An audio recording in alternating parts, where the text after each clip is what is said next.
Good evening, hello and welcome. You're watching Viewpoint. I'm Anusha Soni. The fight for control over the administration of the national capital, it's not new.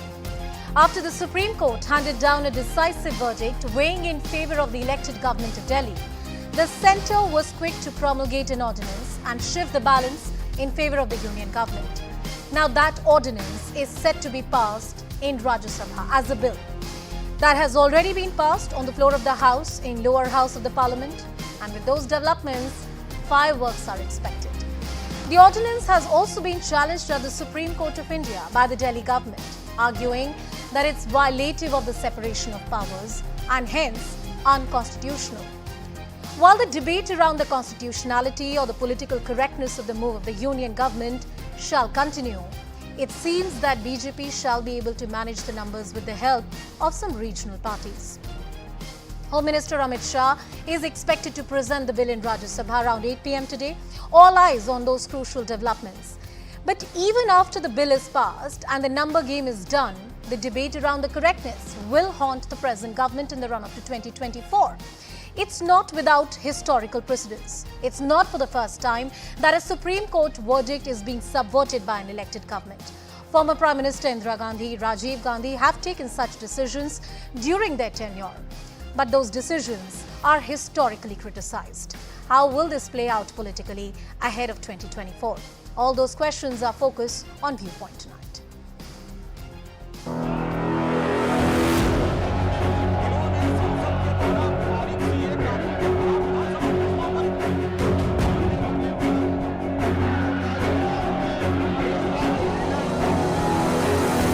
This bill is completely unconstitutional. It is fundamentally anti-democratic. It is a frontal assault on the regional voice and aspirations of the people of Delhi. Sir इससे ज्यादा असंवैधानिक गैर कानूनी कागज का टुकड़ा एक bill के माध्यम से शायद ही आज से पहले कभी संसद भवन के भीतर लाया गया होगा। ये बिल लाल कृष्ण आडवाणी जी का, अटल बिहारी वाजपेयी जी का, मदन लाल खुराना जी का, सुषमा स्वराज जी का, अरुण जेटली जी का सबका अपमान करने का और उनके 40 साल के संघर्ष को मिट्टी में मिलाने का काम करता है। सर वजीर आला का अजीमुशान महल बनाने के लिए जो बिल बने साहब वो पूरे उसके एक साथ नहीं बने। 10 करोड़ से कम के 8.5, 8, 7.5, 9 करोड़ रुपए के डिफरेंट बिल बने। ये दर्शाता है कि नियमों के प्रति और ब्यूरोक्रेटिक नियमों के प्रति इनके मन में क्या आस्था है।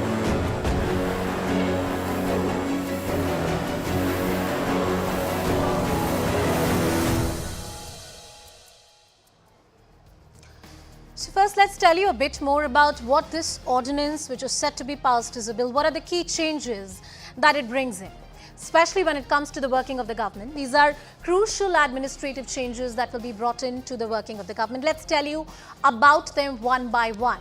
Now, no power to the Assembly on laws for the services. That has been removed. This particular clause. Now, that's exactly one important change that has been brought in. No power to the Assembly on laws for services, which means important transfers, appointments and much more. This forms the limb of any working government. Orders of the ministers over proposal placed before the LG and CM, that has been removed. The union government or the LG office has the swaying power, has the veto power in many ways.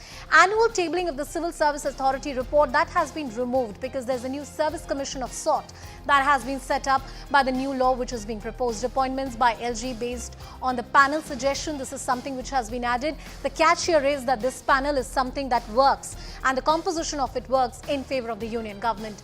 Appointment of members to boards and commissions, this particular clause has been diluted and now the Delhi government won't have the same length and breadth of powers as was interpreted by the Supreme Court of India. These are broadly the 5 key changes that have been brought in. If we talk about this Amendment Bill of 2023, it changes the way and manner Delhi has been administered. The Supreme Court handed down a very crucial verdict. It was interpreting the law as to be favoring the elected government of the day. But now, these are important changes that have been brought in. Let's talk about the numbers. How does it really stack up when it comes to the floor of the House? In Rajya Sabha, the numbers might not be as comfortable to the union government as they were in the lower house of the Parliament, Lok Sabha. But with the support of the allies, with the support of the regional parties and certain parties that have traditionally, supported the BJP, it looks like that this bill is going to pass. INDIA 104, that's against. That's another thing. For the bill 128, BJP oddly has about 90 plus MPs on their side. NDA stacks up to 112, and with the help of BJD, YSRCP, TDP, they are likely to pass the halfway mark of 119. Let's tell you about these key political parties. Now, against the bill, this is INDIA, the alliance that stands. But for the bill, if you look at these numbers as they stack up right now, BJP about 92 plus, BJD 9, YSRCP 9, AIADMK 4 and others 8. Very comfortably, they'll be well past the halfway mark which they want. The fact that Union Home Minister Amit Shah is tabling the bill tells you the importance of the bill, the political importance of the bill, and this was one bill against which the Aam Aadmi Party used its entire political might to get the entire opposition behind it. But these are the numbers as they stack up, and that important development will happen on the floor of the House in Rajya Sabha. Undecided stands at 6, but as far as the number game is concerned, it seems like that BJP will be able to do what it wants to do, which is to ensure that the bill passes in the upper house of the parliament. Well, we've spoken about the various facets, the constitutional challenges that lie ahead, other various administrative changes that have been made, the number game in Rajya Sabha. Let's take this question to our guests as well, who are joining us on the broadcast. We have Mr. RP Singh from the BJP, Anika Mehrotra from the Congress Party, Chirag Sethi of the Aam Aadmi Party. We'll also have Mr. Umesh Saigal join us in just a bit, who is the former Chief Secretary of Delhi. Thank you all. Good evening to all of you. Thank you so much for speaking to us on the broadcast. I want to cut across to Chirag Sethi first. Chirag, trying to understand from you. It looks like that the bill will pass on the floor of the House. How is it that the Aam Aadmi Party is going to take it up politically? Thank you, Anusha, for inviting me. First of all, this bill, as said by all the opposition members, have been unconstitutional. The power of a legislative assembly, the power of the elected people is being diluted. And the nation is seeing all this. Yeah. It's not that it's been hidden. It's been seen all over that you're making a 3-member committee where just the CM will sit and two of the chief secretary and the principal secretary can take all the decisions. They not even have the power to call an assembly. They are dependent on the LG. You want the bureaucrats to sit on your head. See, you have to understand, if there is some issue, you will go to the bureaucrat. He's there today, tomorrow he's transferred to some other state. Yes. And work will all be stalled. This is just a way to stall the work that has been done by Shri Arvind Kejriwal ji. The whole idea is to stop this party from growing, because they know the work we have done in the past is good enough for us to go and work in all other states. Now they realize, even the Home Minister said in his address in the Lok Sabha, it's a Supari Jitna party. If it's a Supari Jitna party, then why are you so troubled by us? Why do you want to take away the privilege of services, which was a part before the 220? But Chirag, I guess the question boils down to, we also have Mr. RP Singh now, who's with us on the broadcast. The question boils down to, what are you going to do about it? If they have the numbers in favor of them, and numbers in any democracy, especially in a situation like this, form the brute reality, what are you going to do about it other than the political criticism of it, which you have all the right to do so? Anusha, with the political part of it, the government, the people of Delhi are saying this. They have not voted BJP into power for the last 25 years, and I'm sure they will not vote them for the next 25 years.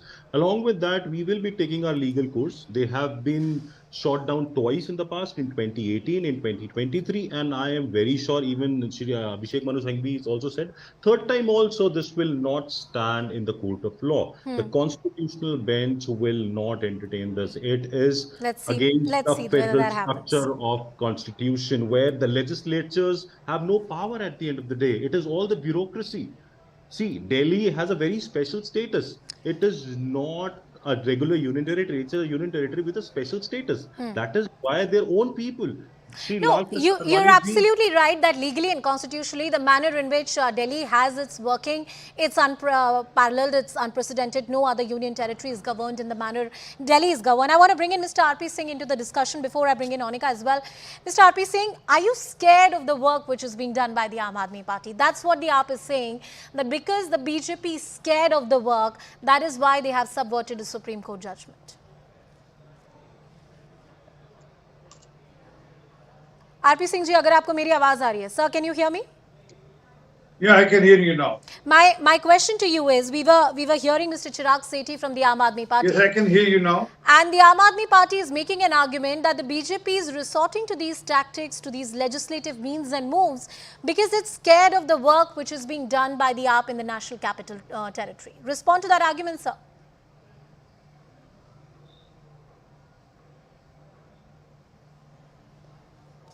All right, it seems like we're having problem with the audio of Mr. RP Singh. I'll just ask my team to fix that. Onika ji, coming to you, taking in a word from you, despite the best possible efforts of the Aam Aadmi Party, with the Congress Party also being on board, it was something that they were seeking with the opposition alliance, that everybody should come together and oppose this ordinance/bill, which is all set to be passed. But this political opposition hasn't yielded tangible results. Are you disappointed? No, not at all. Ma'am, please understand, time and again, it is seen that the BJP cannot digest the legal, constitutional authority of an elected government. Be it money power, muscle power, whichever way they want to crush it, or do horse trading, or dismantle the elected government. So there are ways and means. They might use the authority of the parliament. They might show that they are absolutely clear about the rules and regulation. But the undercurrent is that they cannot relish anybody but themselves being in power. And this is going to cause very deadly to the Bharatiya Janata Party. They are a scared lot. They are worried because they know very well that they might have formed an NDA with 38 foster children, but the INDIA India, stands for a purpose. The purpose is not to allow this country to fall prey to divisive politics, to communal rights. You've seen what's happening all around. I want to first clarify before I ask you the next question. In my individual learned and limited capacity, I believe that any time a constitution bench judgment of a Supreme Court is overturned, any government should be very duly cautious, and that takes me back to history. There are 2 to 3 occasions which I can remember where the Supreme Court judgments, constitution bench judgments, was subverted, and it was during the Congress tenure of former Prime Minister Mrs. Indira Gandhi and Mr. Rajiv Gandhi. I agree completely, but understand what was done then and what is being done today. The service bill has been revoked. Please understand that the whole purpose is not to allow our elected CM to voice out his opinion or to get some work done. Irrespective which party it is. The trouble that here is that you have to a chief secretary and lieutenant governor and the chief minister left with no veto power. So ultimately, any which way the lieutenant governor is always in a confrontation mode, be it Delhi or be it any Indian state where the BJP is not ruling. So that stops the elected government to function in its full-fledged form. After all, people of Delhi have elected a particular party and they expect work to be done. We are waiting for the BJP to also join into this discussion. Mr. RP Singh will be back with us in just a bit. Mr. Umesh Sehgal, who is the former Chief Secretary of Delhi, is joining us on the broadcast. Good evening, sir. Thank you so much for speaking with us.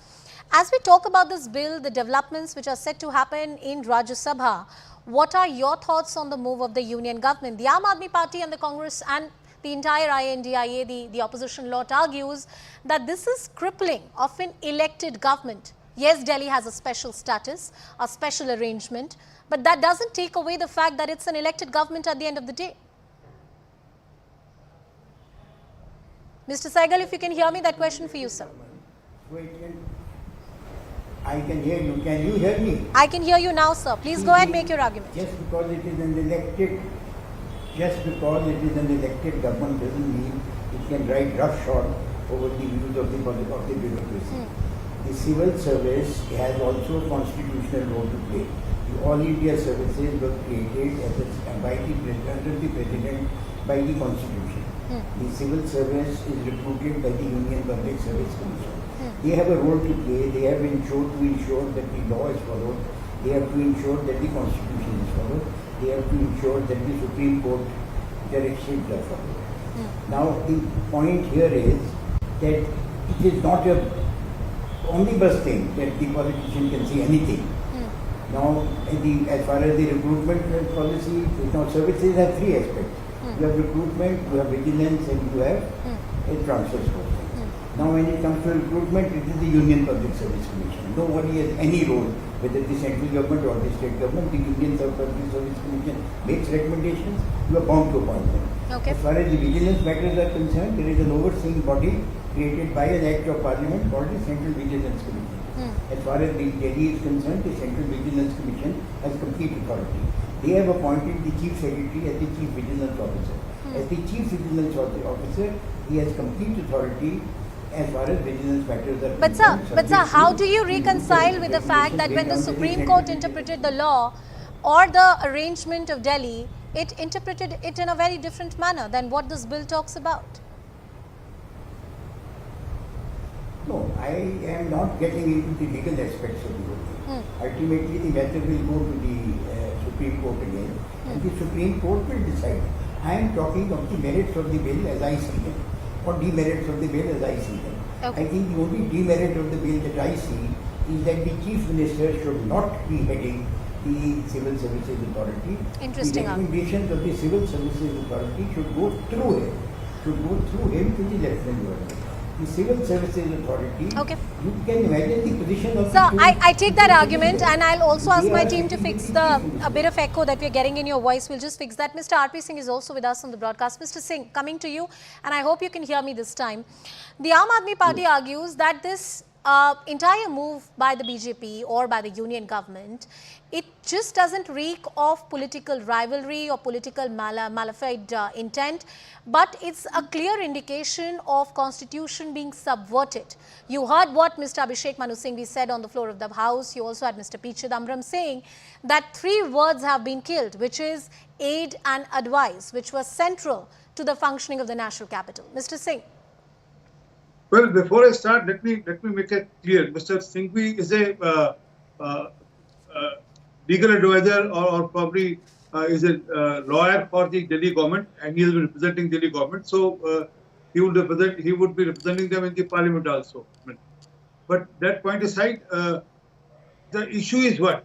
As per last judgment of the Supreme Court, on page number 66, para 95, it categorically states that central government can bring ordinance or bill, and everyone will have to abide by that. Under section 239A 3B, it is clear that yes, the amendment can be done by the center. What's wrong in it? I mean, there's nothing unconstitutional in that. So can I make an interjection? Can I make an interjection, and then you can go to the political aspect of it. You rightly point out that there is a part in that judgment where it's been argued by the learned judges that the union government does have power to bring in any law, and that law is going to override any kind of laws which were made by the state government or by the Delhi government in this particular case. But the whole gist or the sum and substance of that judgment is about the federal spirit, which runs very important as far as working of union government and Aam Aadmi Party or the Delhi government in the functioning of the national capital is concerned. The spirit of federalism has been undermined with this bill. Let's come to this again. I mean, state doesn't have any power to make to bring any bill or to pass any amendment as per section 239A 3B. They don't have power. It's only the parliament which has the power. So they don't have any power. One. Secondly, it was a semi-final, and Mr. Kejriwal was going around and boasting that, oh, it's a semi-final and let's knock BJP out of this in the semi-final. They make it political. When they said if we can knock out BJP now, and he went to probably every door of every leader in the country and then said, let's knock it out. And let's see who's talking. Anika ma'am is talking. I mean, I can send you the videos of Anika ma'am. Some months back, she was not in favor of Kejriwal government.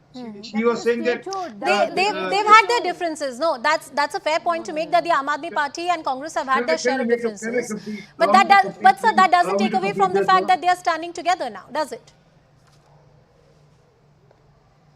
Ma'am, can I complete? Please. I mean, have they come together really? I mean, Mr. Bajwa is on record saying that they don't support Aam Aadmi Party, and then also that their 4 ministers have been jailed by former ministers, including the Deputy CM. has been jailed by Aam Aadmi Party in Punjab. I'll give a reply to this. Anika ji, I'll come to you. Let him finish his argument. I'll come to you, Anika ji. Mr. Singh, finish your argument, please.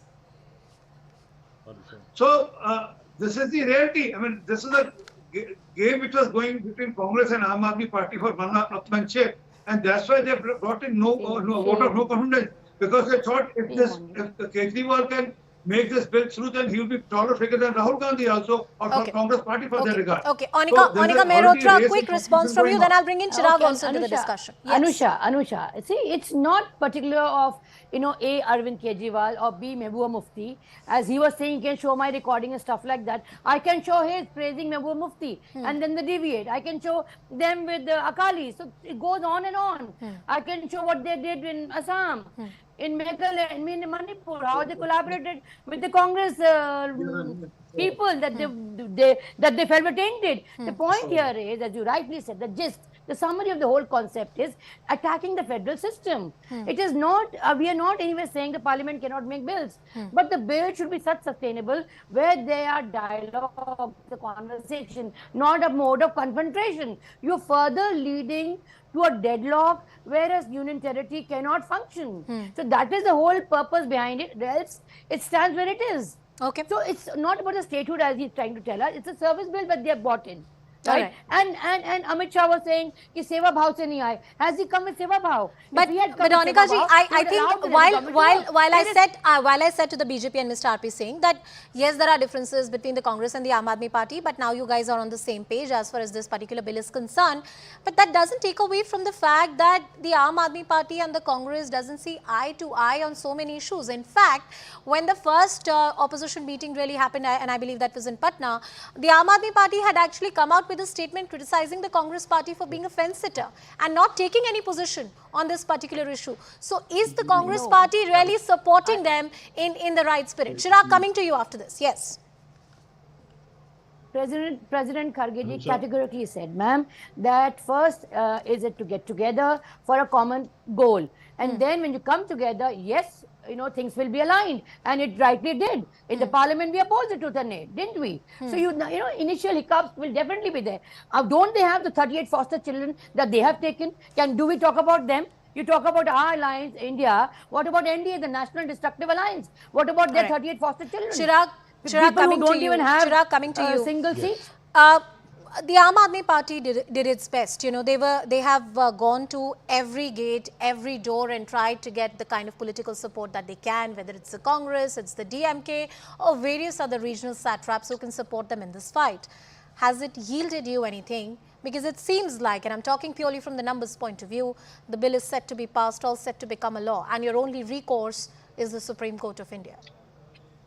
Anusha, I will just start by saying this, तुमसे पहले वो जो एक शख्स यहाँ तख्ते निशान था, उसे भी अपना खुदा होने पे बहुत गुरूर था, उसे बहुत यकीन था. So this is what the BJP is doing. They have the numbers. They are doing something which is unconstitutional, which is again an attack on the federal structure here. We are talking about the federal structure. We have an elected government here. You cannot make a bureaucrat responding to the normal people. They are not accountable. Where is the accountability? Tomorrow, if there is some issue and you go to the bureaucrat, he says, I've been transferred from here. I am not accountable. Where is the LG? You cannot go inside the LG house with a complaint. It is the elected person. It is the elected representative from that area that will take. That is where we say triple chain of accountability. The bureaucrats are accountable to the minister is accountable to the assembly, and the assembly is again going back to the people. So it's all about accountability to the people. What they're now trying to do is they're trying to... But answer my question, Chirag. What are you going to do after this? This seems inevitable. The writing is on the wall. What is your plan? See, our plan is again the same. We have our full faith in the judiciary. We'll go back to the Supreme Court. We'll go back to the people of Delhi and we'll tell them how scared the Home Minister, how scared the BJP is at the end of the day, that they cannot let the government function. The function which was with the Delhi government till 2015, they had to come up with an ordinance. So now they can come up with any number of excuses. But what happened in 2015? They have no answer to that. The only reason they have done this is to cut down the hands that are doing good job with the Shri Arvind Kejriwal government. All right, They just want to I'll take in start a the quick good work. word from the BJP and then I'll go to Mr. Umesh Saigal for the last word. Mr. Singh, your response on this. You're trying to cut hands which are trying to do good work as the able administrator of the national capital. Well, who's trying to cut whose hand? I mean, Anshu Prakash, one of the, Chief Secretary was called at the home of the Chief Minister and was thrashed, was beaten by the colleagues or the gundas of the Chief Minister at his residence at midnight. The vigilance officers, the vigilance secretary's office is raided at night, or they open the office of the chief, the vigilance office, and has tried to tamper away with the files of the liquor scam and also of the Sheesh Mahal or the Hawa Mahal or the that big Taj Mahal which he has built for himself. I mean that even those files were tampered. There are 4 secretaries on record who say that we are not prepared to work because we have called and given papers and are told sign on dotted lines or look for job. I mean this is how the system functions. I mean there's a thin, very tricky balance between the bureaucracy and the people who run the state. Okay. You can you imagine that tomorrow someone calls the chief secretary again home and beats him? How is it possible? And there are, and this on record. Let's see how that pans out. And as Aam Aadmi Party said, it will go out finally to the judiciary. Mr. Umesh Saigal, I want to take in a last word from you, sir. When it comes to the administration of the national capital and to the tax-paying citizens who are living in the national capital, this seems to be a breakdown of administration in many ways, and the examples are plenty. How do you see this going forward? Because the dynamics of a confrontation between the union and the state has been set, it has been ongoing, and it doesn't seem to stop. I think this bill will end these confrontations. The bureaucracy will now be clear whose orders they have to obey. As far as the day-to-day issues are concerned, they are in any case handled by the bureaucracy. Neither the MLAs nor the... And whether, as far as the federal structure is concerned, the union territory is not a federal structure. The union territory is clearly a state in the central assembly. Delhi is a union territory. In fact, when they were making it a full state, I was chief secretary at that time, all the MPs or most of the MPs outside Delhi opposed it. And that is why that bill couldn't be brought. Now the point is, it is not to become a full state. Supreme Court has also held, 9 judges have held, it is not a state, it is a union territory. So the bureaucracy is responsible both through the local ministers to assembly and through the central ministers to parliament. They have a dual role to play. As far as services were concerned, there was an overlap. The government with this bill has tried to remove that overlap, and now the responsibility of the bureaucracy is totally to the parliament. Now, if this is illegal or unconstitutional, the last word will be said by the Supreme Court. By the Supreme Court of India. And as far as politically this entire story is concerned, this will be another round of confrontation between the Aam Aadmi Party plus INDIA and the union government. I thank all our panelists for joining us on the broadcast. Mr. R.P. Singh, Onika Mehrotra, Chirag Sethi and Umesh Saigal. Thank you all for joining us this evening. We are slipping into a very short break, but on the other side, a New York Times report sparks a political firestorm, with media portal Newsclick accused of peddling Chinese propaganda in India with links to an American businessman. That debate and much more after a quick break.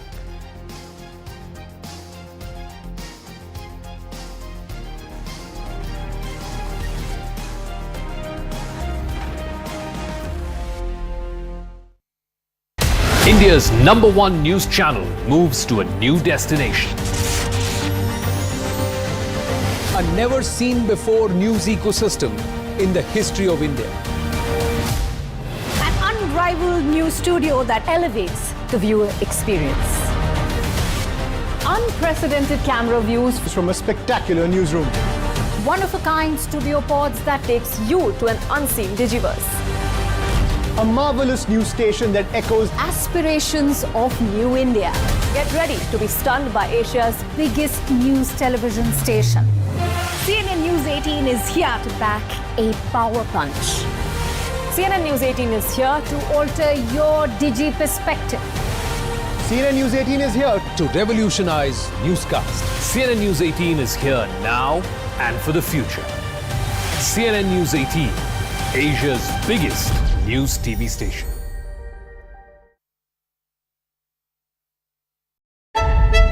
because tomorrow the no confidence motion is going to be discussed in Parliament. Now we're going to be crossing over to our senior editor, Pallavi Ghosh. Pallavi, we're learning that Rahul's MP status has now been restored.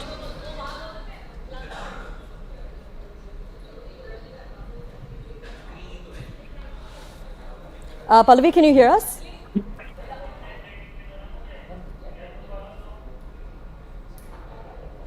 All right, we'll try to re-establish that connection to get you more context on this, but this is a very big breaking development because now what this means is that he is going to be a member of parliament. Once again, his status has been restored, and now he's going to be taking part in the no confidence motion discussion, which is going to begin tomorrow itself, and it's going to go on until the 10th. But the big breaking input, Rahul Gandhi is once more a member of parliament. Remember, this comes after the Supreme Court had stayed his conviction in connection with the Modi surname case. We're crossing over to CNN News 18 senior editor Pallavi Ghosh. Pallavi, we're learning that Rahul Gandhi's status as a member of parliament has now been restored. Yes, so as you can see, the copy of the notification is already out, and this is just before the House reconvenes by 11 a.m. And the House reconvenes at 11 a.m. and definitely Rahul Gandhi will, as a part of the notification, go back to Parliament. And this is a matter of procedure, and in fact, all along when the Congress had been alleging that why is it that the Speaker has been taking so much of time, the Speaker's office had made it very clear that this is a weekend, and because of the weekend factor, we had to not been able to go ahead and process the entire situation because the court order's copy is also something which needs to be made available to us. But apart from that, it's very clear that the Congress party is going to make a big issue about it inside the Parliament as well as outside the Parliament. Now, do we know about whether or not he's going to be joining the Parliament session today itself, or will he join Parliament tomorrow? Well, I mean, I don't see any reason for delay, frankly speaking. I mean, of course, he's going to join in the Parliament session today itself. Inside the Parliament, all arrangements have been made, and those arrangements have been made is that not just the Congress party, but almost everyone of the India Front Alliance will meet up and greet up with Rahul Gandhi inside. You are going to see those celebratory shots. Also, when he's going to enter or re-enter Lok Sabha today, of course, they're going to thump the table and they're going to make a big show of it. It is going to be postured as a victory of truth over the high-handedness of the BJP. And after this, of course, comes the big question. Tomorrow, the no confidence motion begins. And as a part of the no confidence motion, will he take part in it? What we are being told by the party sources, definitely yes. And he's likely to be one of the main speakers on behalf of the Congress party. Absolutely, Pallavi. And also what's going to be interesting today is if he joins the Parliament session today, and as you mentioned, there should be no reason why he shouldn't, then he's also going to be taking part in, he's also going to be talking about multiple bills that have been slated to be passed as well. You know, it's very noteworthy to notice that today, on a day when Rahul Gandhi is going to be back inside Parliament, is also on the day which has the test case for Opposition Unity is going to be taken up in Rajya Sabha. The Congress and AAP has never had very good equations, but this time round they certainly have come together on the issue of the Delhi Ordinance Bill. I'm sure at some point of time Rahul Gandhi would want to make that point. But the timing is something which suits the Congress party, but the timing, if you listen to the BJP, also suits them. And why it suits them is because they feel that the Prime Minister will make one of the most aggressive attacks on the India Front opposition, and he would want Rahul Gandhi to be present there. Very quickly, one nugget of information is that last time round when there was a no confidence motion which was moved, it was when Rahul Gandhi had spoken and he had walked up to the Prime Minister and had spoken to him. And therefore, I think it is those visual optics which both the BJP and the Congress party will realize. Absolutely. Pallavi, I want you to stay with us because right now we're just going to show our viewers that exact notification. Now, this in the continuation of the notification dated the 24th of March 2023, the Supreme Court of India had passed an order in special leave to appeal staying the conviction of Shri Rahul Gandhi, the member of the Lok Sabha representing the Wayanad parliamentary constituency of Kerala, which was ordered by the judgment dated March 23rd, 2023 of the Court of the Chief Judicial Magistrate. Number two, in view of the order dated of the Supreme Court of India, the disqualification of Shri Rahul Gandhi has dated the 24th of March in terms of the provisions of Article 102, Part 1, Part E of the Constitution of India, read with Section 8 of the Representation of the People Act 1951, has ceased to operate subject to further judicial pronouncements. Pallavi, we want to understand more of the points that are being illustrated in this. Can we talk about this provision which has been mentioned in the notice about Article 102, Part 1, Part E of the Constitution of India? What exactly does this mean? Can you tell us more about the key takeaways takeaways here? See, so basically what it refers to is the fact is that according to a new constitutional amendment law which was made, interesting when the UPA was only in power, is that anyone who's convicted for more than 2 years will not be allowed to be a member of parliament or any assembly and will have to be disqualified. So remember when Rahul Gandhi was convicted by a lower court, it is this law which had swung into action, and that's why there was an immediate disqualification of Rahul Gandhi which had taken place. Now once that conviction has been stayed, automatic process has been that he has been reinstated, and that is what is that notification from the Speaker's office is quickly pointing out. It's very significant, I would say, the timing, because the Congress party was all geared up since yesterday and even today, and are also threatened Pallavi, to do approach stay with the us. court. So sorry to have to interrupt you. We have to cross over to CNN News 18's Shreen Elizabeth, who's also joining us. Shreen, over to you.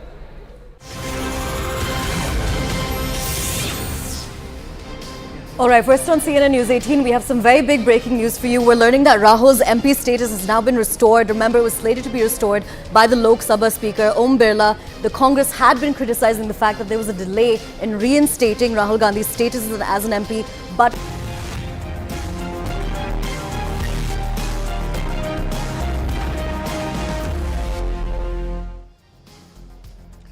Welcome to Viewpoint, and on to another important story of the day. Newsclick, an online digital news platform, is in the line of fire by the union government and is in news for not so great reasons. The organization, which is linked to Neville Roy Singham, an American millionaire, is accused of running Chinese propaganda in India. Not to forget that the same organization, Newsclick, was raided by the Enforcement Directorate in 2021. An investigation by none other than the New York Times has revealed that Newsclick has links to the Chinese government. Union Minister Anurag Thakur slammed the organization and called it a dangerous tool of the Communist Party of China. The government further launched a scathing attack on the Congress Party for rushing to defend the organization when the BJP had clearly revealed its pro-China tilt. Mr. Anurag Thakur said that it is natural for the Congress to defend Newsclick because national interests never matter to the Congress leadership. As expected, political fireworks, a political war of words has ensued between the BJP and Congress. But what exactly this controversy is about, and what is it that the New York Times probe has revealed so far? Now, the New York Times report reveals that the news portal and their close ties with the Chinese government. This claims to be a think tank run by this American businessman, but it has gotten its fund from abroad, and there are linkages which has been established in that detailed report by the New York Times, which tell us how the money has been flowing in from the China and from the Communist Party. The flow of funds has been traced to US millionaire Neville Roy Singham. He also has his tax filings here in India, and he's funding that news organization, Newsclick. He's also closely associated with Xi Jinping's party, and not just here in India, but across the world, even in US and in other parts of the Western world. He's known to support the far-left agenda and a propaganda that is done in the entire world with the funding from the Chinese government. Newsclick also pushed the Chinese government propaganda across the world, including India, and hence we're talking about this big story. We'll tell you more about some more breaking developments coming in, but that's our focus on Viewpoint for the second half.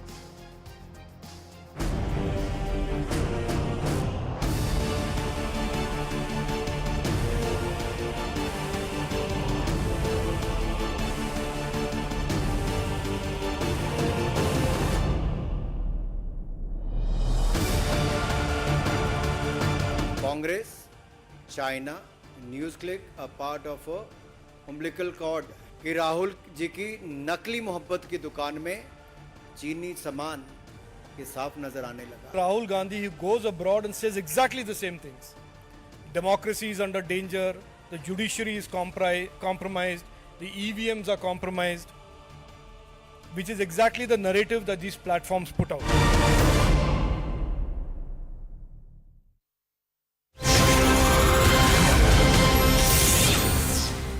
Some latest information that we get for you here exclusively on CNN News 18. These are top intelligence sources that tell us that this was China's bid to influence Indian media operations. Chinese Communist Party is using media as a tool to influence opinion in India. Sources indicate that Newswire, another news agency, did reportedly favorably scripted interviews of Chinese ambassador on the Galwan clashes. And after the backlash, Prasar Bharati had to review its relationship with the wire agency. China has huge investments in many applications and news aggregators with about 330 million users monthly. And the Chinese propaganda and its reach is well known and much talked about. To tell us more about this, our managing editor Anand Narasimhan is joining us live from the newsroom. Anand, tell us more. Well, our group editor security, Manoj Gupta, getting us some very critical details. And this only says that the influence of the Chinese Communist Party, led by Xi Jinping, extends far beyond just Newsclick. It's China's stated policy, comprehensive national power, use anything and everything in its grasp with its wherewithal to try and extend the Chinese propaganda and the Chinese point of view. And media becomes an important wing. In the US, what has happened is a lot of these entities were then designated as foreign missions because they had stake or involvement beyond a certain level in these entities, and that's why they were designated. But in many other nations, they work on the sly. They work in such a way that the front face is not Chinese. The front face is no overt explanation or overt involvement of a Chinese entity. But at the back end, the stakes are, and the money being pumped in is from the Chinese entities who are backed by the PLA, who have their affiliations and their loyalty to the CCP eventually.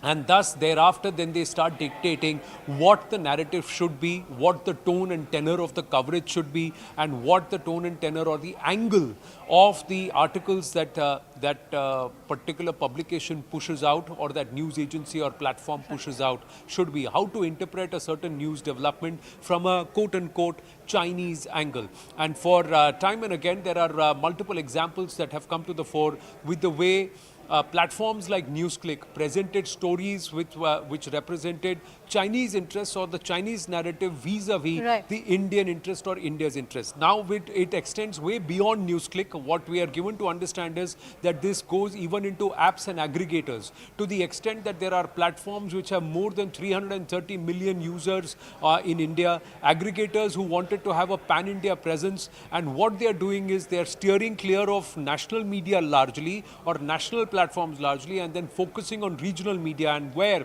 vulnerable regions, especially the coastal regions and the border regions, so languages like Marathi, languages like Telugu, languages like Punjabi, Urdu, even in Assamese, and some other languages, Tamil. Very importantly, interestingly, there are examples which have been cited which very clearly show that these parties were using the media as a tool.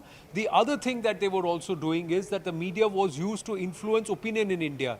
And like I was telling you, imagine a Chinese radio is being translated into Tamil and being broadcast in Tamil Nadu. Yes. Clearly far left ideology. And in this case, the journalist was held for spying in China, spying for China in India on Indian soil, and that's when this entire matter came to the fore. Agencies found and arrested this journalist because he had clear CCP links and he was writing things from a CCP narrative.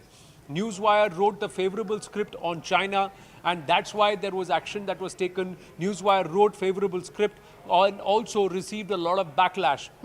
The government also received a lot of backlash because of this. The other aspect, CCP's very clearly using media as a tool. Like I said, there are multiple instances. There were apps and aggregators who were banned, action was taken, but there are still those who are still operating, even from Hong Kong based app which had CCP money, more than 100 million users in India. So serious trouble which has now been flagged off, and clearly the extent of the Chinese propaganda is far greater than one can actually envisage. Absolutely. Well, we must talk about the freedom of press, but in this case, we must also take note that the propaganda is very real.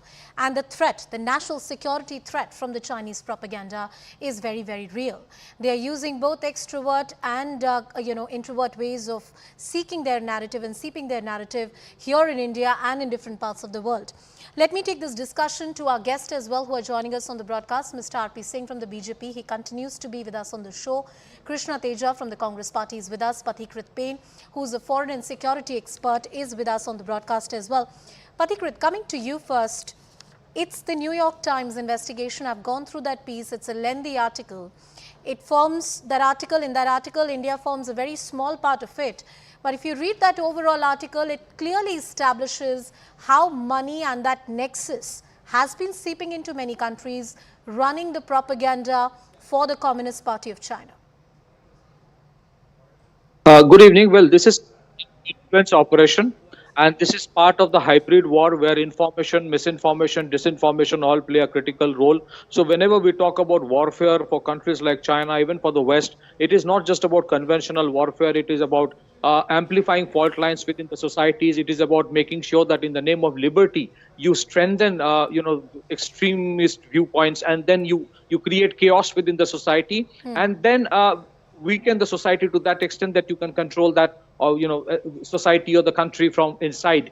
So if you look at what the Chinese have been doing, they have been doing salami slicing, they have been using death trap diplomacy, they have utter disregard for rule of law, and when they do this salami slicing, then they go and say, okay, let's keep aside everything else, let's improve relation in other aspects. That's how they mold. And you would have a plethora of these websites, news portals who would come and say that how good it is to have a Belt Road that part of the road initiative, how good it is to improve relation with China. Look at this particular website we are talking about and the number of articles against Rafale that came out in 2018 and 19. And let me tell you, the country which actually would have benefited the most if the Rafale deal had been shelved was China, because Rafale has cold start capability. But I don't want to get into the technicalities. There are 5 things that China does.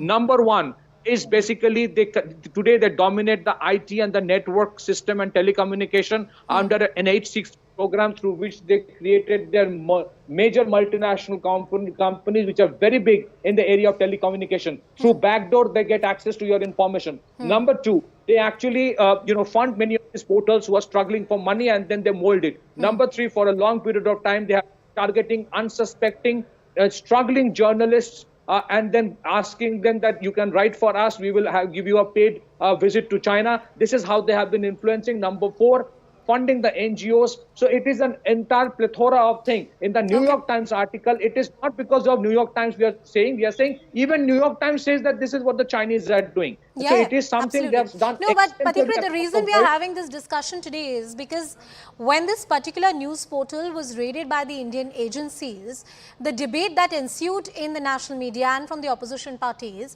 was as if this was an attack on the free press. While that argument should always be looked at with all objectivity and an open mind, the report of the New York Times reveals that the Chinese propaganda is very real and the organization has been under scanner for the right reasons. Mr. Krishna Teja, in hindsight, was the Congress party wrong in defending this particular organization? Yeah, first of all, welcome to all the panelists. I want to very categorically state only for 3 things first, because this is actually a very sensitive issue. First, the Observer Research Foundation, okay, which is being run by Mr. Jayashankar's son. It has received funds worth 3 crores 51 lakhs till date. Why is the Prime Minister silent on it? The second point is Vivekananda International Foundation. Okay, 12 Chinese institutes have funded it as per Siyasat Daily in 2020. We had an article over there. Why is the Prime Minister silent, and why aren't they under any radar? And third point, why is PM Care fund not being made public? Because Hawaii has given 7 crores as per an article. Then the company TikTok has given 30 crore. Paytm has 38% of Chinese, which are 30% of Chinese ownership, has given 100 crore, and Xiaomi, I can state like this No, but you haven't answered my question. While you might be, I don't want to get into the merit of the arguments that you've made so far. They might be right in their paucity. It is open to debate. I don't know about them because that's not what I'm discussing today. The reason we have particularly picked up this particular news organization is because it directly involves a threat to the national security. This is the Chinese Communist Party trying to run an agenda and a propaganda here in India, which is directly detrimental to the safety and security of this nation. And isn't the Congress party one of the parties which has made a large, huge hue and cry, and rightly so, about what happened in Galwan and what is happening along the LAC? So how can we in any manner entertain the Chinese propaganda? Mr. Krishna Teja, that was my question. If you can answer that. Yes, definitely I can answer you, because the institution is under ED scanner and the IT scanner. If there is any fraud, and as per, even if there is a derogation of fundamental principles that the freedom of press, there is every right of the government to take action. And the Congress party stand is also clear: the country first, Okay, the interest next. Any organization which comes and does business in India should be under and as per the laws of India. This is Congress Party stance. And let me come onto the second question. When you asked me about the line of actual control, why is the Prime Minister silent from September 2020 till date on not coming to discussion on line of actual control? Krishna ji, you've not answered my question. The Congress Party supported this organization when there were raids that happened by the Enforcement Directorate. Should you have supported this organization? Yeah, I'm coming to the same point. The Congress Party at that particular point of time has said very categorically, if there is any fraud involved, you definitely sue them and take them into account and just make them public. But Krishna ji, what was the basis for the Congress Party to support them in any way and form when the raids had happened? Did you jump the gun? Is that what the party thinks in hindsight? See, when some rumors and speculations come on me, definitely it's my basic moral responsibility to answer you.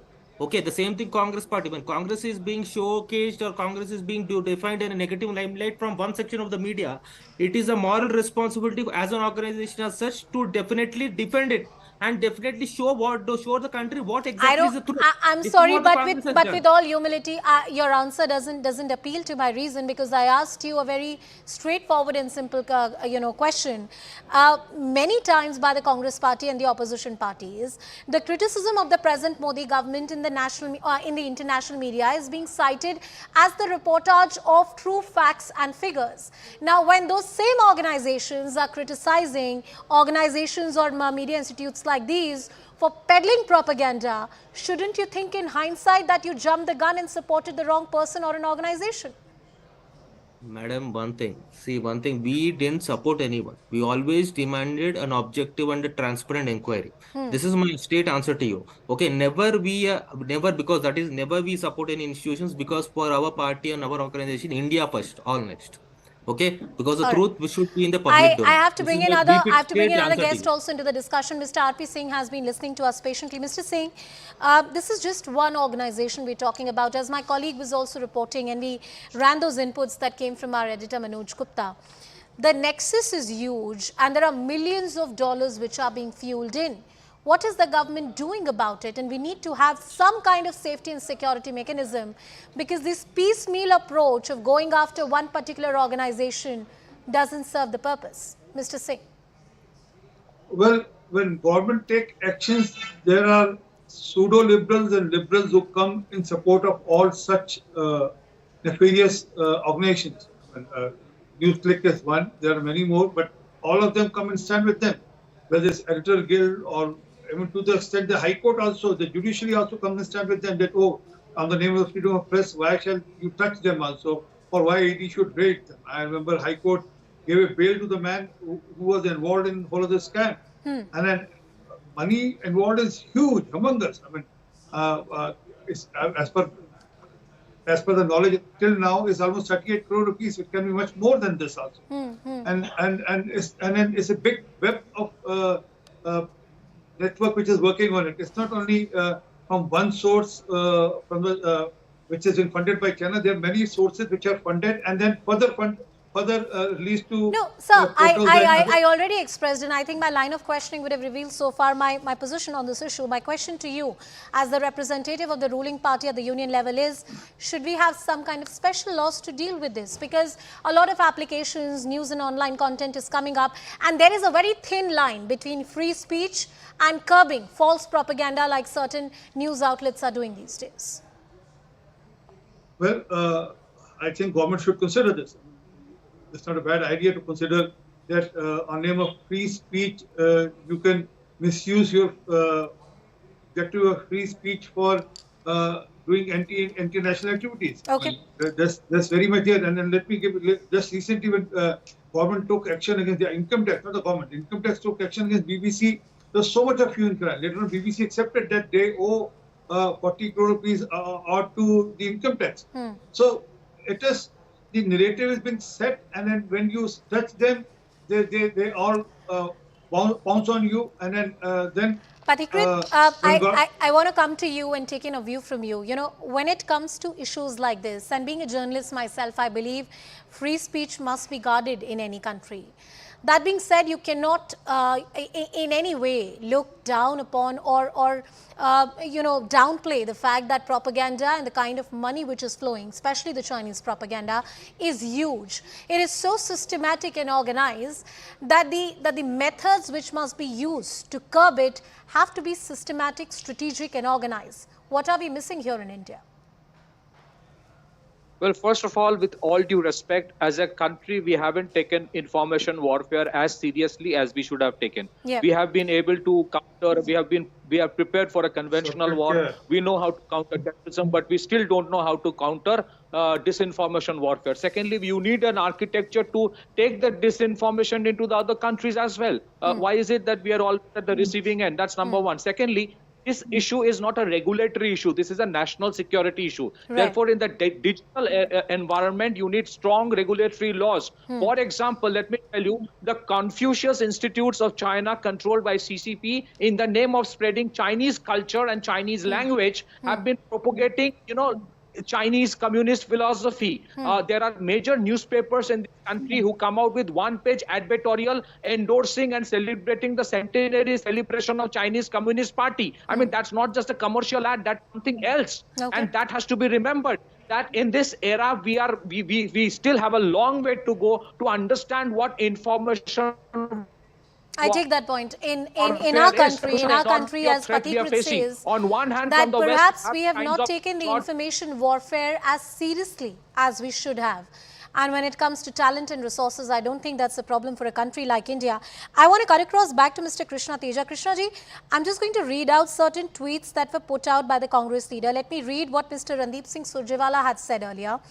And this is the word that had come out, and he has said, subjugate, suppress and stifle is the only mantra of the Modi government, as proved by the ED raids on Newsclick today.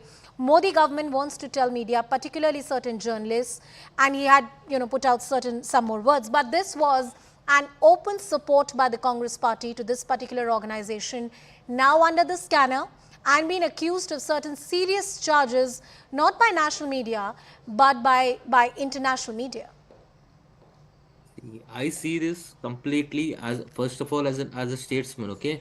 The tweet actually the predominant objective of the tweet is uniformity in investigation. Okay, not confined to one particular thing. If you are targeting Newsclick, not only Newsclick, target every particular one which is against the breach of territorial integrity and which is where the Ministry of External Affairs finds fraud everywhere. Just investigate, put them into the public domain and just sue them, because as I'm saying, the territorial integrity. Krishna ji, but why did the Congress party defend Newsclick?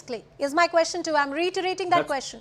That's what I'm saying, ma'am. When Newsclick is being linked to Congress party, and when it was saying Congress party is playing a fall with Newsclick. No, but I read out a tweet to you, and that tweet is not about defending the Congress party. That tweet was about defending this particular organization. It is very categoric in nature. I don't think there's a doubt about that. I can read that to you again if you want. No, I got your point. That tweet actually, because the tweet is actually, why is Congress party supporting Newsclick is a question here. One thing, when you're saying Newsclick is actually propagating Chinese Chinese sort of states politics here, and when there are rumors circulating by one section of media that the Congress is actually doing. Well, I've heard you patiently, sir, but all I can say is that my straight question was not answered. I have last 1 minute on the show. Patikrit, a closing word from you as we look at this entire saga that has unfolded in the last more than 1 year, ever since those raids were done by the Enforcement Directorate. What is the learning and what can we take forward? A decade back, we were part of the fragile five economies. Today, we are among the major five. So from the West, where George Soros thinks about an anarchy in India, to the Chinese who are spreading disinformation, we have a huge challenge at hand. And I would request all political parties, it is important India takes information warfare more seriously, and political parties can have a difference with the government, but please be very sure that our respected political leaders from the opposition parties, when they go abroad, they should not end up saying that China values harmony, because China does something exactly opposite of what they claim to do, and we should not end up, for the sake of some political mileage against the government, end up endorsing what the Chinese want you to do. So we have to be very careful between the difference between freedom of expression and disinformation being propagated in the name of freedom of speech. Free speech cannot be the blanket cover or some kind of defense against misinformation and, more importantly, propaganda that directly hurts the national interest. With that, it's a wrap. Mr. R.P. Singh, Krishna Teja and Patikrit Pain, thank you, gentlemen, for joining us on the broadcast. With that, it's a wrap on Viewpoint. And my colleague Shivani Gupta follows you with Plain Speak. Thanks a lot for that, Anusha. Of course, it is our pleasure to welcome you on a brand new look of Plain Speak. This time around, we're joining you for the very first time from our brand new studios, which are the biggest facilities as far as entire Asia is concerned. Well, first of all, let's take a look at the big issue that we're debating today. Remember, the Delhi Ordinance Bill or the Services Bill was tabled in Rajya Sabha by Union Home Minister Amit Shah today. This bill gives control of bureaucrats to the Delhi LG and will replace the ordinance on transfers and postings of senior bureaucrats in the national capital that was brought in earlier. This ordinance was brought by the centre just a week after Supreme Court's order, which gave the control of Babus in the national capital and reporting to the Delhi government. But the Apex Court's order also led the foundation of a law by Parliament on this subject in the future. The Delhi Services Bill was passed by Lok Sabha on August 3 by voice vote amidst a walkout by the opposition parties. But today is the real test for both the opposition and also the centre. A heated debate is already taking place in Parliament in Rajya Sabha today, with the India bloc leaving no stone unturned to oppose the bill. But the BJP seems to be on a stronger footing after BJD, YSRCP and TDP all announced their support to this bill. They claimed there was nothing unconstitutional about this bill as is being projected by the opposition bloc because Parliament has full rights to make laws for Delhi. Currently in Rajya Sabha, there is a total of 245 seats, of which 7 are vacant, which makes the halfway mark, which makes the number 238. The majority mark is standing, of course, at 119 and 120 is required to pass the bill.